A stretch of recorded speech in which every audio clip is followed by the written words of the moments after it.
Hola, mi nombre es Karen Medina Correa, Mi nombre es Jorge Ponce y les vamos a presentar el tema. de conceptos básicos del Internet de las Cosas.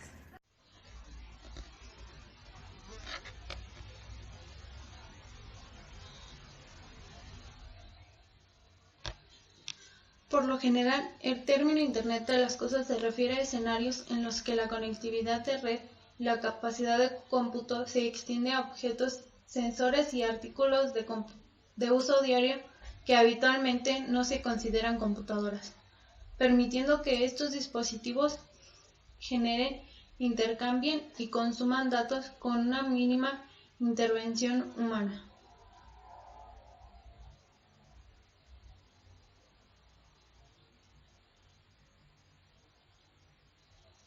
El Internet de las Cosas se define como una infraestructura de red global, dinámica, con capacidad de autoconfiguración, basada en protocolos de comunicación estándar e interoperables, donde objetos físicos y virtuales poseen identidades, atributos físicos y personalidades virtuales, que utilizan interfaz inteligente y están perfectamente integrados en la red de la información. Las redes de ordenadores, junto con la IoT y otros desarrollos emergentes de Internet, constituirán el Internet del futuro, una plataforma global de redes a medida y objetos inteligentes conectados en red.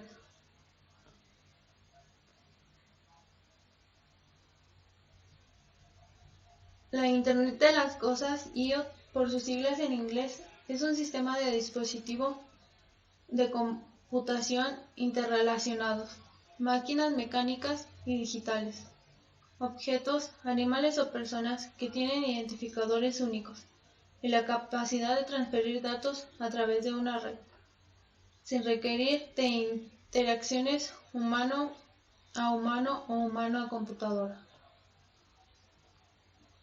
Una cosa en la Internet de las Cosas puede ser una persona con un implante de monitor de corazón, un animal de granja con un transpondedor de biochip, un automóvil que tiene sensores incorporados para alertar al conductor cuando la presión de los neumáticos es baja, o cualquier otro objeto natural o artificial al que se puede asignar una dirección IP y darle la capacidad de transferir datos a través de una red.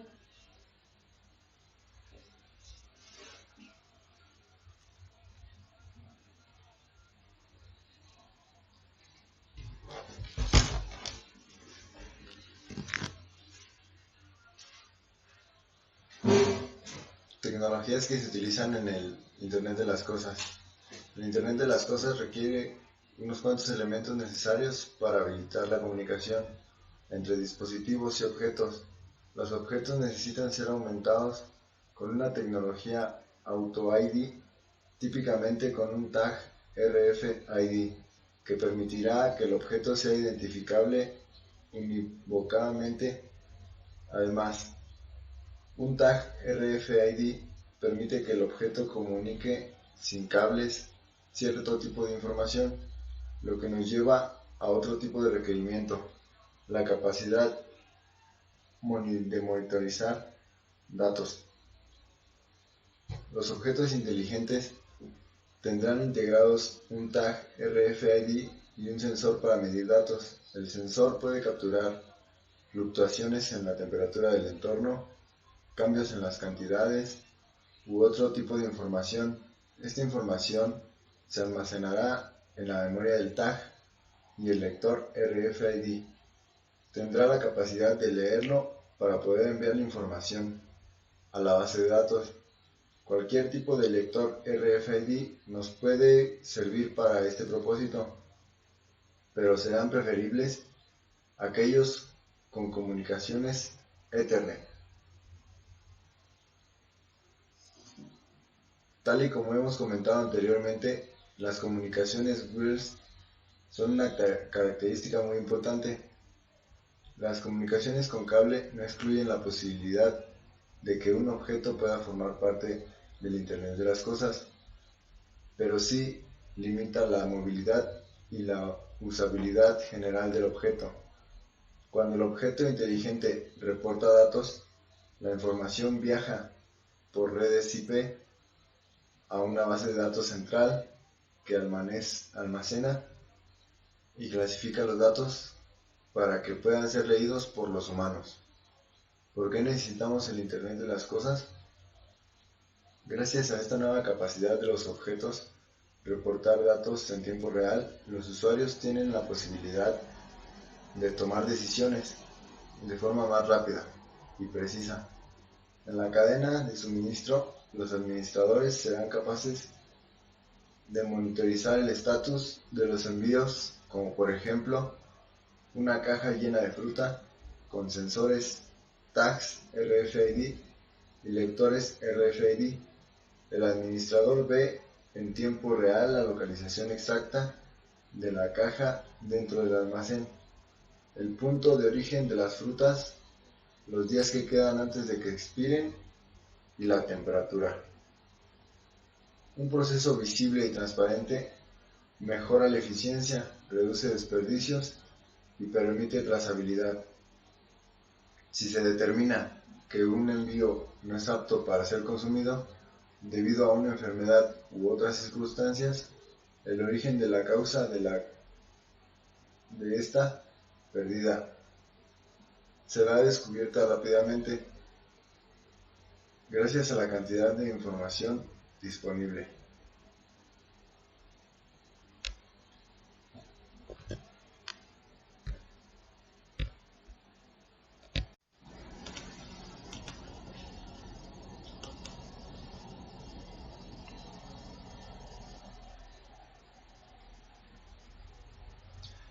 Conceptos básicos del Internet de las cosas.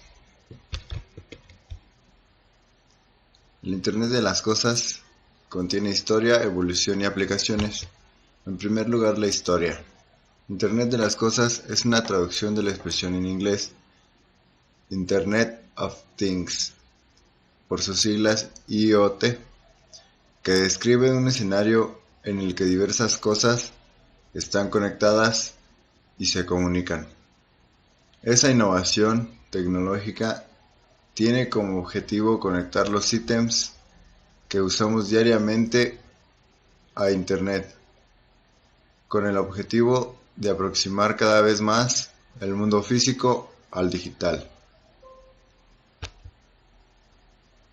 En el año 1999, Kevin Ashton impartió una conferencia en Procter & Gamble, donde habló por primera vez del concepto de Internet de las cosas. Más tarde, en 2005, la Agencia de las Naciones Unidas International Telecommunications Union, por sus siglas ITU, publica el primer estudio sobre el tema. A partir de ese momento, Internet de las cosas adquiere otro nivel. En el año 2006 se comercializa el Navastag, libre en armenio, originalmente fabricado por la empresa francesa Violet.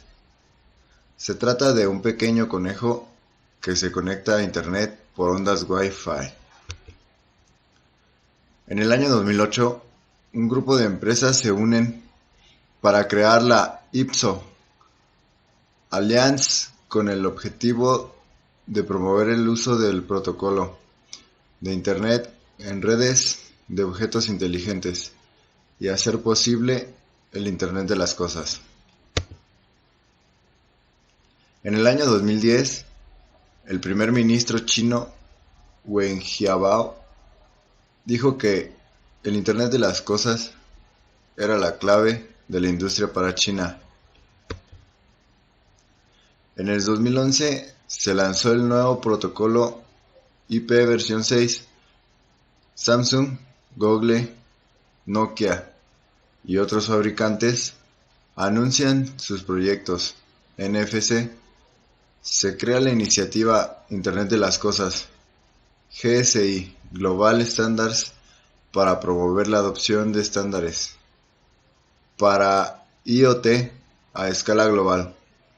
China continúa invirtiendo e impulsando el desarrollo y la investigación en Internet de las Cosas, con instituciones como Shanghai Instituto o la Chinese Academy of Science. En 2017, la conectividad y la tendencia del Internet de las Cosas superaron las expectativas.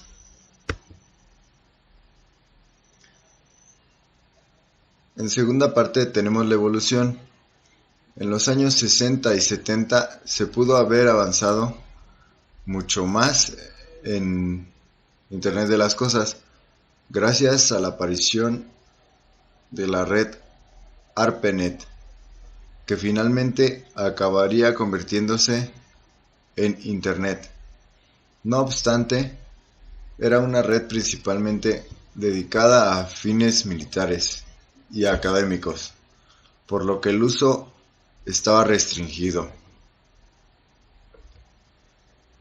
En los años 90, con la globalización de Internet y el avance en los protocolos, que se empezó a trabajar más seriamente en la idea de conectar objetos entre sí.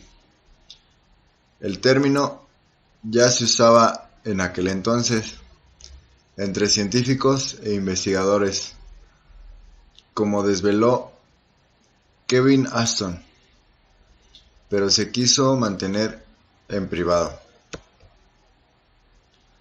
En el año 2009, la evolución de Internet de las Cosas desde entonces ha sido más que notable, hasta a día de hoy, donde ya encontramos muchos objetos que se benefician de esta tecnología.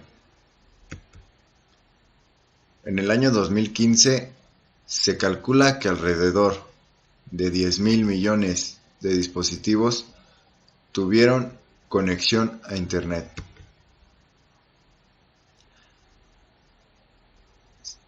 Se aproxima que en el año 2020 se prevé un total de 34.000 millones, lo cual es nada más y nada menos el triple en tan solo 5 años. De estos 34.000 millones, se espera que 24.000 millones compongan el ecosistema de Internet de las Cosas. El Internet de las Cosas tiene diferentes aplicaciones. Hoy existen aplicaciones pragmáticas que toman ventaja del Internet de las Cosas.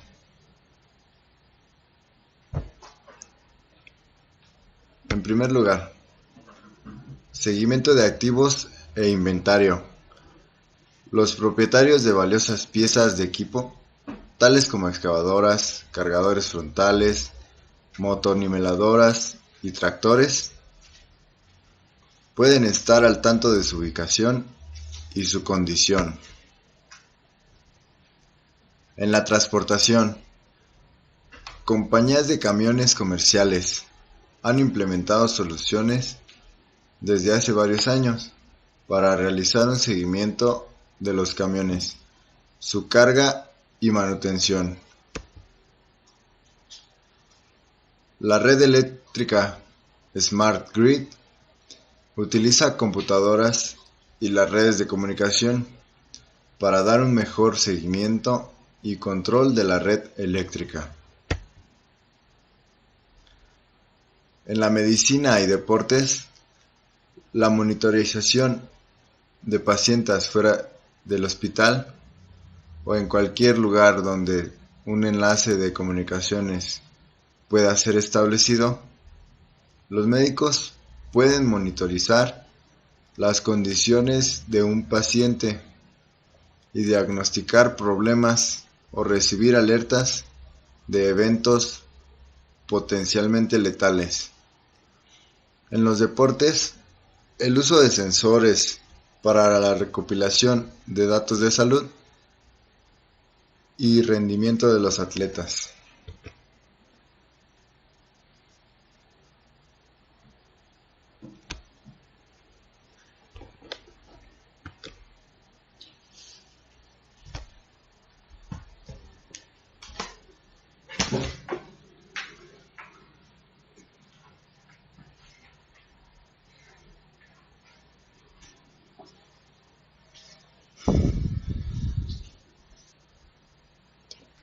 Lenguaje de programación Python. Origen, evolución, plataformas soportadas y aplicaciones.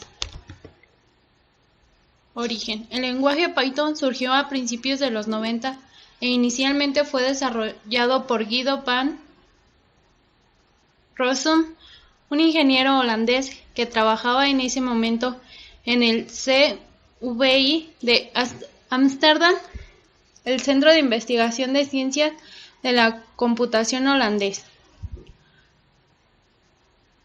Python surgió como un hobby para Guido y su nombre Python fue tomado del grupo cómico británico Monty Python, del que Guido era un gran fan. Desde su comienzo, Python nació como un proyecto de software libre y posiblemente deba parte de su éxito a la decisión de hacerlo código abierto.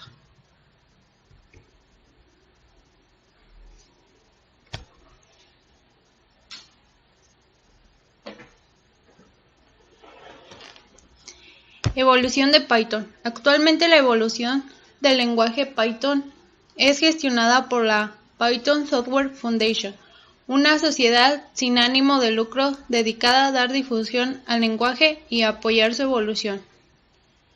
Guido sigue totalmente involucrado en el desarrollo y en la toma de decisiones de diseño. Python está licenciado bajo licencia PSFL derivada de BSD y compatible con GPL.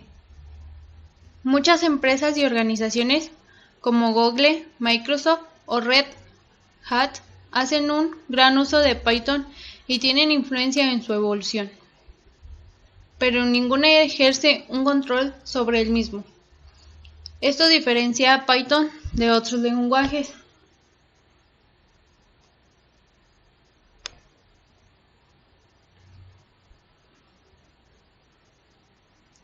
Desde la creación de Python ha tenido diferentes versiones,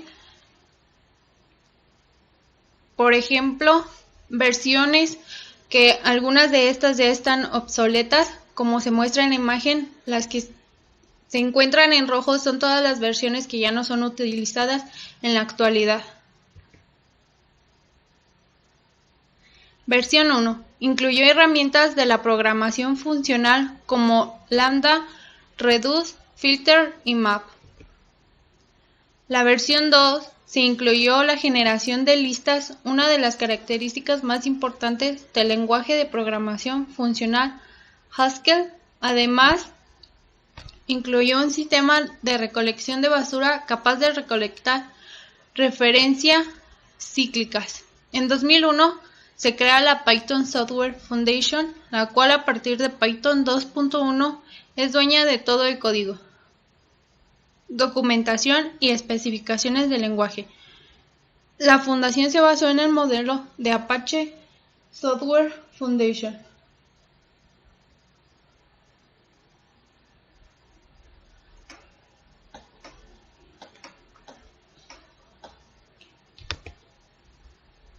La versión 3, la última gran actualización de Python, fue en 2008 con Python 3.0, con el PEP 300, diseñado para rectificar fallas fundamentales en el diseño del lenguaje. La filosofía de Python 3.0 es la misma de las versiones anteriores. Sin embargo, Python como lenguaje ha acumulado nuevas y redundantes formas de programar una misma tarea. Python 3.0 ha hecho énfasis en eliminar constructores duplicados y módulos con el objetivo de cumplir la regla de tener solo un módulo obvio de hacer las cosas. Python 3.0 rompe la compatibilidad hacia atrás del lenguaje, ya que el código de Python 2.x no necesariamente debe correr en Python 0 sin modificación alguna. Plataformas soportadas. Python es cross-plataforma, es decir, podemos ejecutarlo en diferentes sistemas operativos como Windows o Linux, simplemente usando el intérprete correspondiente. Aplicaciones. Python es un lenguaje de programación de código abierto, orientado a objetos muy simple y fácil de entender. Tiene una sintaxis sencilla que cuenta con una vasta biblioteca de herramientas, que hace de Python un lenguaje de programación único. Algunas de las aplicaciones realizadas con Python son Instagram. A opinión de sus ingenieros, Python es el lenguaje perfecto para Instagram, puesto a que es de fácil desarrollo, muy simple de gestionar y es perfecto para el gran volumen de vistas que recibe Instagram diariamente. Los ingenieros de Instagram hablan de Python como un lenguaje muy amigable, que permite al equipo enfocarse en la experiencia del usuario. Instagram, siendo hoy una de las redes con más cantidad de usuarios activos, lleva tras el telón un gran trabajo realizado por los especialistas en Python, aunque sus ingenieros, como es lógico, hacen uso de otros lenguajes tanto en el front-end como en el back-end. Gran parte del código primario tiene sus raíces en el popular lenguaje de la serpiente. Pinterest. Esta increíble plataforma sirve a muchos día a día para encontrar inspiración e ideas para proyectos. Está desarrollada con Python. El motor de la plataforma web está completamente escrito con el lenguaje de programación Python. Se sabe además que uno de los frameworks más populares de Django es usado en la capa de aplicación de backend del sitio. Como bien se sabe, el uso de frameworks facilita mucho el trabajo backend, siendo Flash y Django el motor de grandes servicios web, dado que puede incorporarse mejoras progresivas al código, concepto comúnmente definido como escalabilidad.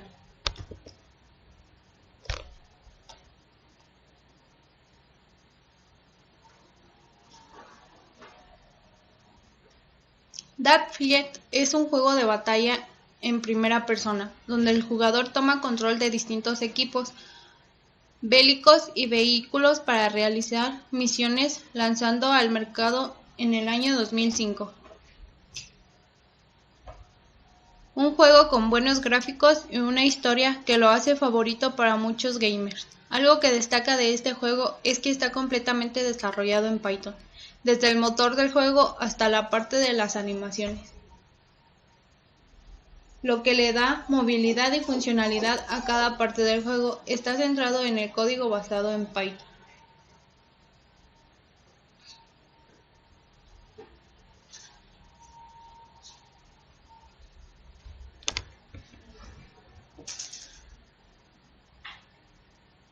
La NASA, la Administración Nacional de Aeronáutica y del Espacio utilizan Python en gran cantidad de aplicaciones que ejecutan en el desarrollo de sus proyectos.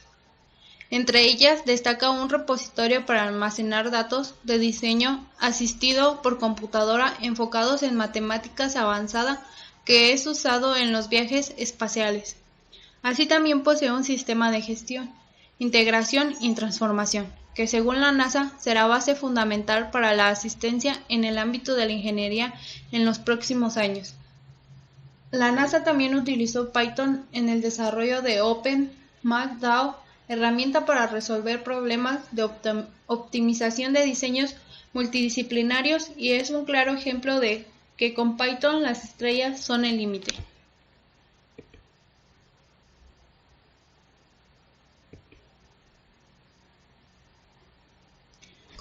Conceptos básicos de programación con Python. Tipos de datos. En la programación con Python se utilizan diferentes tipos de datos. Estos datos son clasificados como simples, en los cuales encontramos entero, real, booleano y caracteres. Y clasificación como compuestos, donde se encuentran tablas, estructura, tupla, lista y diccionario.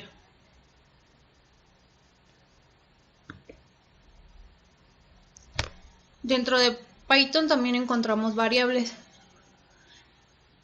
Es un nombre que se refiere a un objeto que reside en la memoria. El objeto puede ser de alguno de los tipos vistos, número o cadena de texto, o alguno de los otros tipos existentes en Python. Cada variable debe de tener un nombre único, llamado identificador. Eso es muy de ayuda para pensar las variables como contenedores que contienen data, el cual puede ser cambiado después a través de técnicas de programación. Alcance de variables. Las variables en Python son locales por defecto. Esto quiere decir que las variables definidas y utilizadas en el bloque de código de una función solo tienen existencia dentro de la misma y no interfieren con otras variables del resto del código. A su vez, las variables existen fuera de una función no son visibles dentro de la misma. En caso de que sea conveniente o necesario, una variable local puede convertirse en una variable global, declarándola explícitamente como tal con la sentencia global.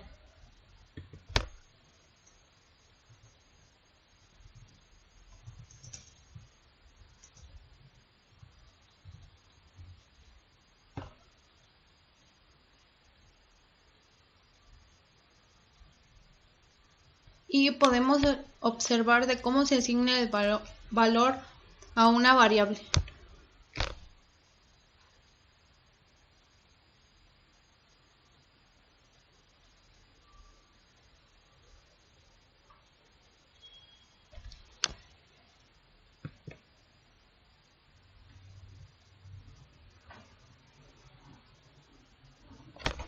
Constantes. En Python, las constantes son usualmente declaradas y asignadas en un módulo. Aquí, el módulo significa un nuevo archivo que contiene variables, funciones, etc., el cual es importante en el archivo principal. Dentro del módulo, las constantes son escritas en letras mayúsculas y separadas las palabras con el carácter underscore. Constantes integradas.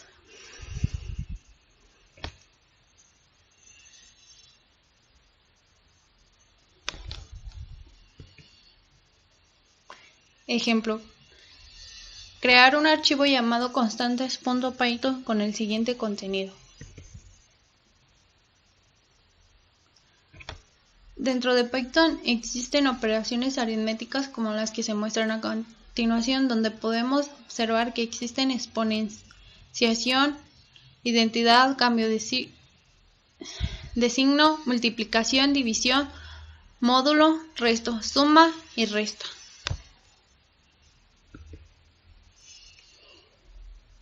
Entradas y salidas. Entradas.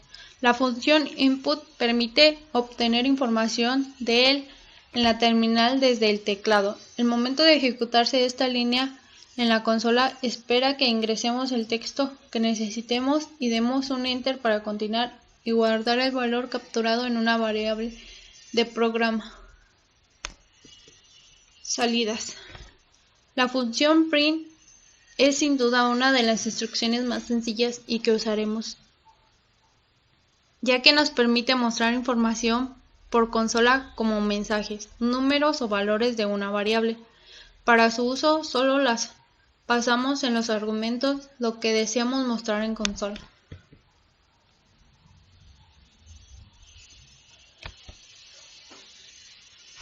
No, 22 minutos.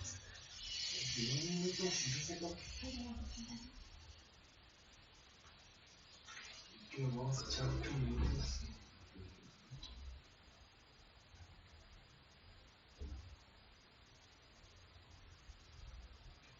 Hay que decir la conclusión, sí.